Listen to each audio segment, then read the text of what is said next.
Oui, alors, un petit mot. Oui. Je trouve que Stanislas Rigaud félicite Alexis Corbière. Vous vous souvenez que vous aviez eu des mots assez vulgaires à l'endroit de Stanislas Rigaud. Oui. Ce serait sympathique de vous en excuser ce soir. Et la boucle serait vraiment bouclée. Alors là, ne m'emmenez pas là-dedans, car dans les altercations privées, je pense filmé que sur les réseaux sociaux et diffusé. Et filmé par quelqu'un qui n'aurait pas dû le faire, et diffusé par une chaîne qui n'aurait pas dû le faire, et c'est très grave. Et je pense que personne ici dise que dans vous ne regrettez pas parce que c'est dans une altercation privée, dans une altercation privée, et vous ne pétez pas non plus la nuit dans votre lit. Restons corrects. Qu'est-ce que ça veut dire? Donc en fait, c'est le caractère privé qui fait que vous n'avez pas envie de vous excuser de ce que vous avez pu dire. J'attends des excuses de la part de Morandini et CNews d'avoir atteint à ce point à ma vie privée. L'altercation. Alors, c'est ni Jean-Marc Morandini, ni CNews qui ont atteint à votre vie privée.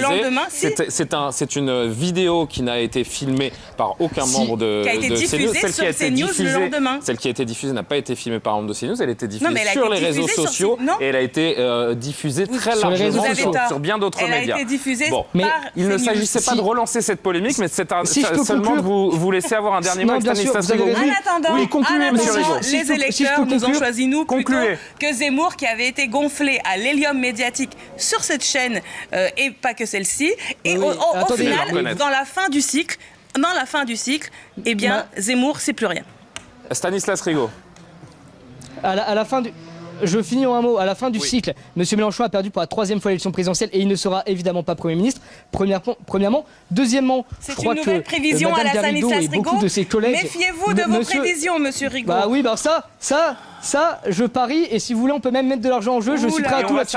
Deuxièmement, je crois que quand on voit Madame Garrido, quand on voit Madame Garrido, l'attitude de beaucoup de députés de la France Insoumise ou de futurs députés de la France Insoumise, on a raison de s'inquiéter, et c'est pour ça que des gens comme moi continueront le combat politique, parce qu'il est hors de question de laisser ces gens-là faire la politique et être la seule opposition à M. Macron. Donc vous choisissez Macron ? Et la mise au point a été faite. On va pas, cette émission ne se résume pas à un dialogue entre je viens de dire non, justement, Madame Garrido. Je vais vous remercier infiniment, Stanislas Rigaud, d'avoir participé, d'assumer cette défaite, de féliciter la France Insoumise d'une certaine manière. Je vais juste apporter une dernière précision et on boucle la boucle. À aucun moment, la chaîne CNews n'a gonflé le temps de parole d'Éric Zemmour. Nous avons scrupuleusement, à la minute près, contrôlé par l'Arcom, donné le même temps de parole à tous les candidats de l'élection présidentielle. Et je referme. Ça doit être vrai. Si je le dis, c'est que c'est vrai, évidemment. Et je parle sous le contrôle de la direction de la chaîne également. Donc il n'y a aucun problème sur ce sujet. Mathieu